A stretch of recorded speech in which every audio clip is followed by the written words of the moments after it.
एक लिपि की खोज की जिसको हम धम्मा लिपि के नाम से जानते हैं।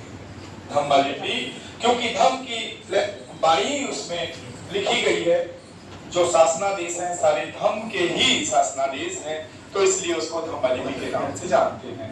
धम्मा लिपि भारत की पहली लिपि है। इससे पहले की लिपि हड़प्पन लिपि है या कोई और नाम से जानी जाती है, लेकिन उसको अभी तक पढ़ा नहीं जा सका। ये लिपि 1837 में जेम्स प्रिंसिप के माध्यम से पढ़ी जाती है।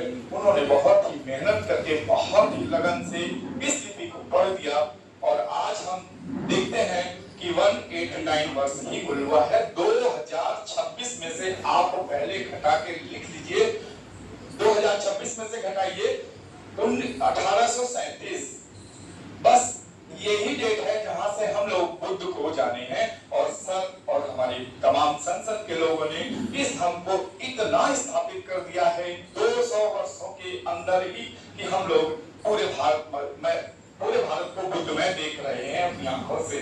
तो आगे हम लोग ऐसे ही काम करते रहेंगे। सरकार हमारी जो है वो भी काम कर रही है। पहले मैं सरकार के द्वारा काम किए गए दिखाना चाहूंगा। ये 6 की बुक है, ये 6 की बुक है। सभी लोग जानते हैं, सभी के गांव में 6 की बुक पढ़ाई जाती है।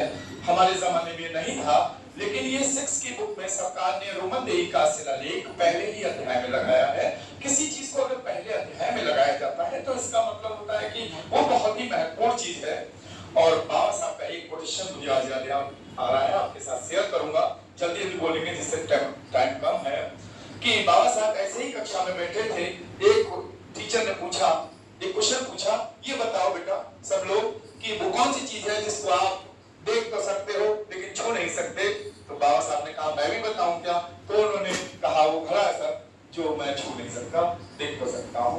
तो बस ऐसे ही हमारे जो समाज के लोग हैं, टीचर हैं, वो इस लिपि को देख तो सकते हैं पढ़ नहीं सकते।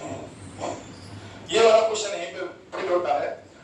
इसको मैंने पढ़ने के लिए, प्रेरित करने के लिए अपने बच्चों से बोला है कि जो भी बच्चा इसको मुझसे सीख के जाएगा और उस विद्यालय में इसको पढ़ाएगा या टीचर से इस पर बात करेगा, उसको मैं 500 रुपए इसका इनाम दूंगा।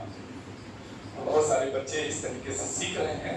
अभी ऐसी हिम्मत नहीं की है कि टीचर के सामने जाके वो बोल दे 500 रुपए मेरी जेब में रखा हुआ है, अभी तक गया नहीं है किसी को। तो अगर हम लोग इतने सारे लोग आज विभिन्न शहरों से आए हैं, अगर धम्मा लिपि को सीख लेते हैं तो हमारा सबसे पहला काम होगा कि हम अपने बगल के